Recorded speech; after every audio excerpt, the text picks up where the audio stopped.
The stories of Mahabharata.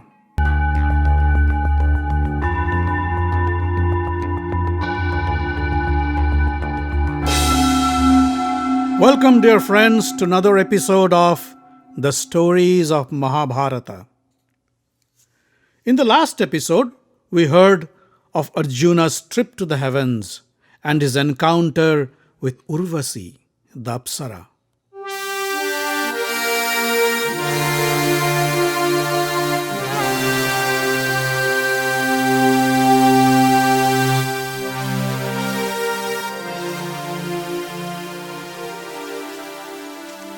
While Arjuna was spending his days in the heavens, learning music, dance, and the use of Indra's weapons, the rest of the Pandava brothers were leading their austere life in the Kamyaka forest. The hardship was taking its toll on their health and fortitude. Bhima would often become impatient and implored Yudhishthira to attack the Kauravas. Yudhishthira would patiently try to quell his anger and try to give moral justification for his decision. Arjuna's absence was also another cause for their grief. His presence always gave the brothers the confidence to deal with any adversity. Yudhishthira also worried about the well-being of his brother Arjuna. They didn't hear from him for years and wondered if he is safe and sound. One day, the great sage Rishi visited the Pandavas at the hermitage. Yudhishthira greeted him with respect and offered him food and drink. The Rishi noticed that Yudhishthira was not his usual self. He looked morose and tired. Brihadasva asked, "My dear Yudhishthira, why do you look so sad? What's bothering you?" Yudhishthira looked at the Rishi and said, "O Rishi, I am the most unfortunate and ill-fated man this earth has ever seen. My actions have caused great suffering to those I love and care. I failed to take care of my people who depend on me. It pains to see my brothers and Draupadi go through this hardship only because of me. I sent my dear brother Arjuna to the far northern lands to fetch weapons and haven't heard from him since. I don't know whether he is dead or alive. At times, I feel like I am the greatest loser and a disgrace to the Kuru dynasty." Rishi Brihadasva held Yudhishthira's hand and said, "Don't despair, my son. Have faith in yourself and your brothers. I am sure you will come out victorious one day. Haven't you heard of Nala, the king of Nishada? The handsome and virtuous king had to go through hell on earth because of Kali, the god of the dark age. Just like you, he lost all his wealth and kingdom in a game of dice to Pushkara. He went mad and deserted his beautiful wife Damayanti. Alone, without any belonging, the poor king wandered naked in the forests. Still, he recovered from his misfortune and got back everything he lost. In comparison, I'd say you're much better off. You have the support of your valiant brothers and your wife Draupadi. You have powerful friends like Krishna and King Drupad. You should not feel sorry at all. Stay on the path of dharma and you will emerge victorious." Rishi Brihadasva's words calmed Yudhishthira. He bowed down to the Rishi's feet and said, "Bless me, Rishi, such that I can have the courage and patience to stick to the path of righteousness."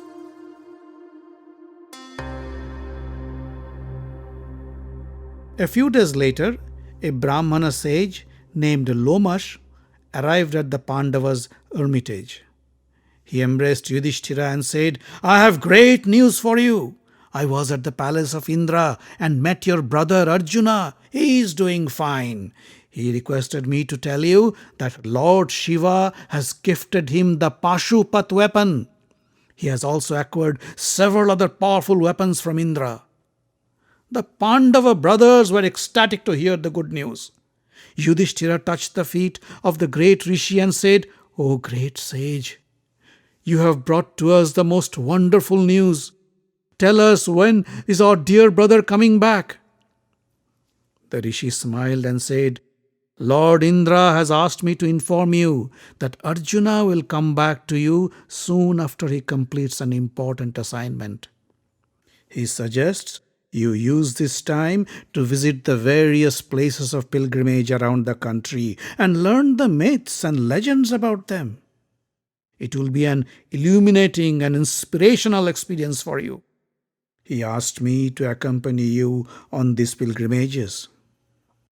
"That's a wonderful idea," said Yudhishthira. "We are tired of living in this Kammeka forest without our brother Arjuna. A visit to the holy places will keep us engaged and enrich our knowledge about this great land of ours." Lomash said, "Then let's prepare for the journey. I suggest you travel light, since the path is quite perilous. Only the toughest of tough can make this journey." Yudhishthira understood what the Rishi meant. He went to the Brahmins and Rishis who accompanied them and said, "Friends, we have lived together in this forest for so long, and you have always stood by our side. Now we plan to embark on a pilgrimage. Rishi Lomash will be our guide. However, he warns me that this journey won't be smooth. The road is difficult and full of unknown dangers. We may have to climb mountains, cross through deserts, travel through extreme weather conditions. Food and drink can become scarce. I cannot subject you to this hardship. I request you go back to Hastinapur. I am sure King Dhritarashtra would welcome you with open arms and provide you with all your needs.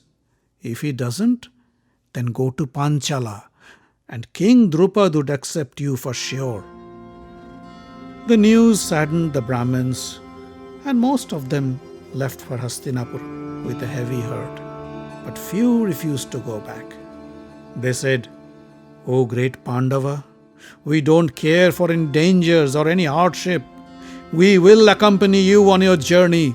Please, please take us with you." And Yudhishthira couldn't turn them down.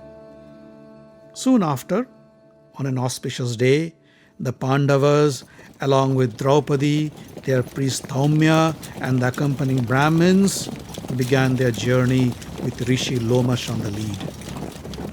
After visiting Naimisharanya, Prayag, and others, the Pandava entourage arrived in Manimati, the hermitage of Rishi Agastya. Yudhishthira was curious about Agastya.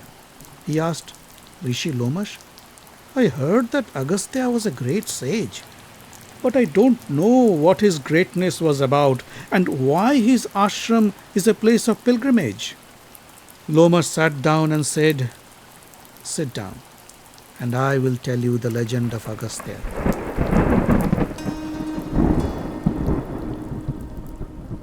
Agastya was a powerful and learned sage. He had acquired great yogic powers from years of hard training and meditation. One day, while walking through the mountains, he heard some painful cries coming from a dark cave. Curious, he went inside the cave, and after climbing down through rocks and crevices, he reached an open space. There he saw several spirits hanging upside down from the roof of the cave. The spirits were crying and writhing in pain.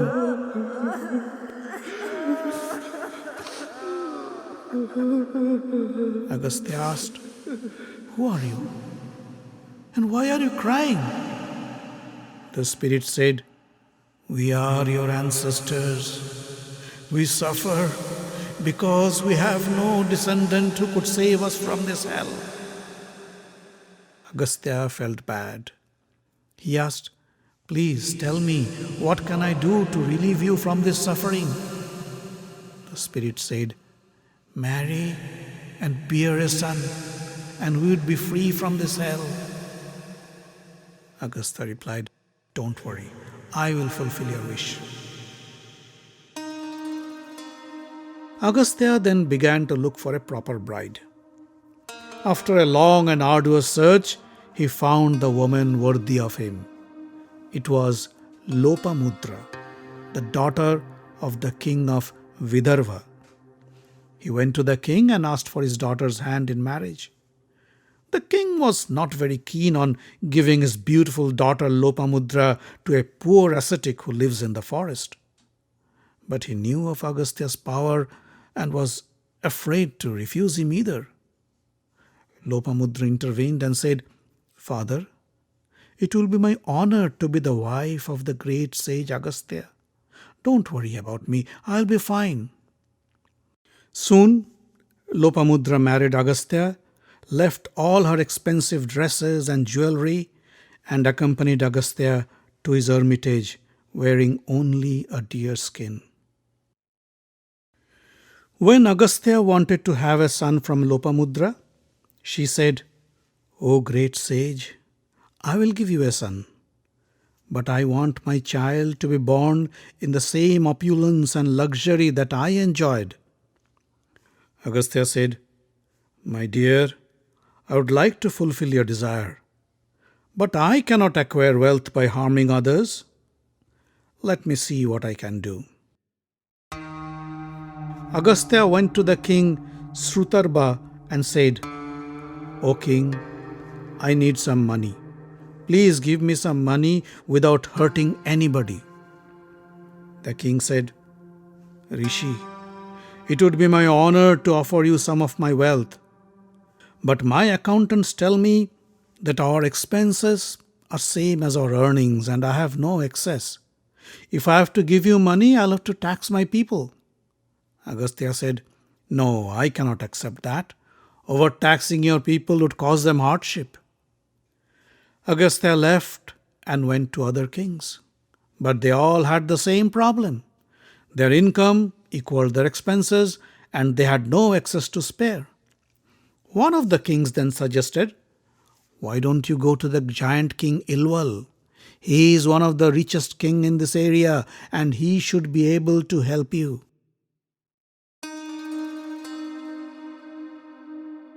Ilval, the giant king, had magical powers. Once he prayed to a Brahmin sage to give him a son. The sage refused to oblige him. Angry Ilval decided to kill any Brahmin who came his way. But he used a novel way to murder his victims. Whenever a Brahmin visited him, he would call his brother Vatapi and with his magical powers transform him into a goat.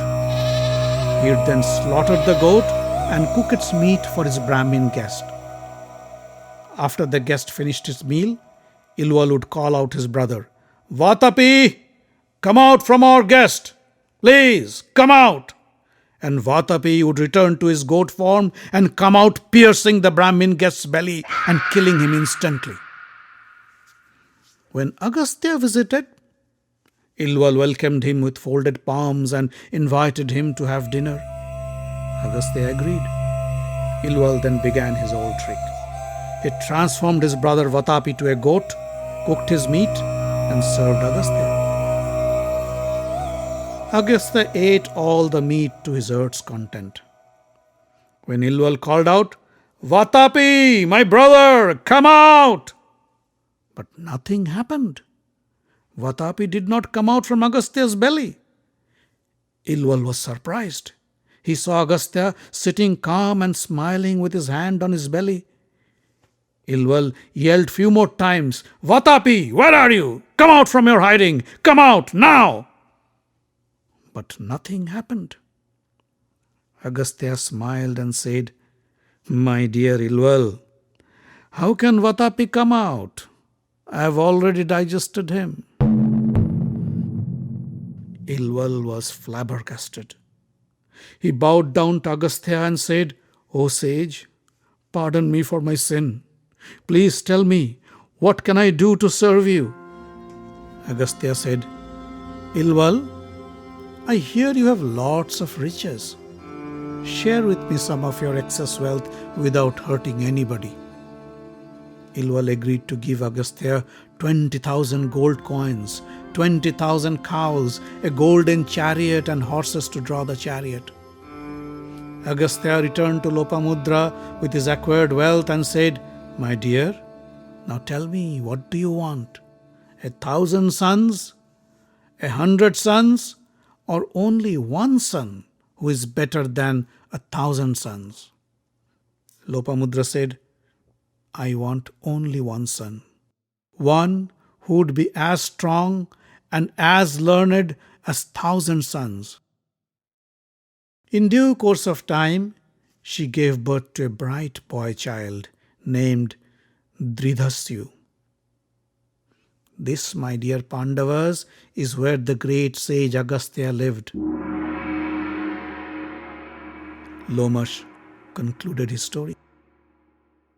But Yudhishthira was eager to hear more. He asked, "Rishi Lomash, I understand Agastya had caused few more miracles in his life. Please tell us of those incidents." Lomash said, "Once, the demon clan named Kaleya, led by Brityasura, attacked the gods in the heavens.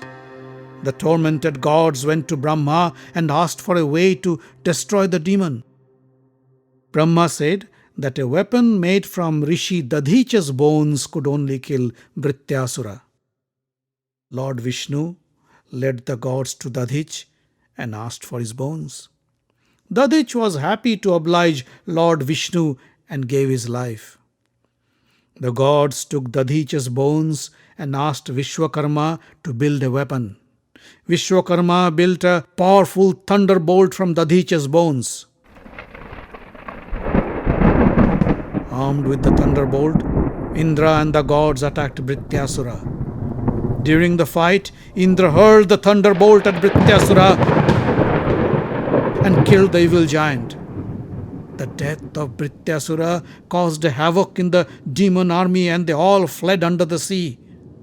However, at night, the demons would emerge from the oceans and kill the Brahmins and hermits living near the ocean. Indra and the gods then went to Agastya to ask for his help. Agastya went to the seaside and in one huge gulp drank the waters of the ocean, leaving it bone dry. The demons were all exposed and the gods killed them all. Indra then asked Agastya to throw up the water he drank to fill the oceans back again. Agastya said, "I'm sorry. The water is all digested. You must try some other option." The gods were in a fix. How could the oceans remain dry? Brahma said, "Don't worry. Many years from now, King Bhagirath would once again fill up the oceans with water."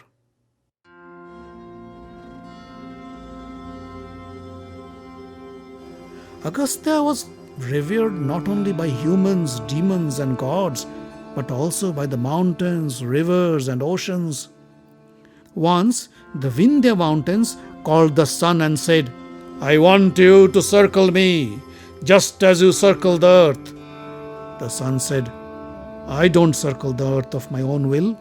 I do it as per the wish of the Almighty." Vindhya was angry. The mountain began to grow higher and higher to obstruct the path of the sun. Vindhya's antics worried the gods. Once again, they had to ask Agastya to help resolve the crisis. Agastya went to the foothills of the Vindhya mountains and said, "My dear Vindhya, I need to cross you and travel to the south to finish some urgent duties. I request you not to grow till I come back." Vindhya couldn't say no to the revered sage and stopped growing. Agastya crossed the mountains and went to the south, but he never came back. Hence, Vindhya couldn't grow anymore either. Lomash looked at Yudhishthira and his brothers and said, "My dear Pandavas, pay your respect to the great sage Agastya. His blessings would help you remove any obstacles that come on your path to victory."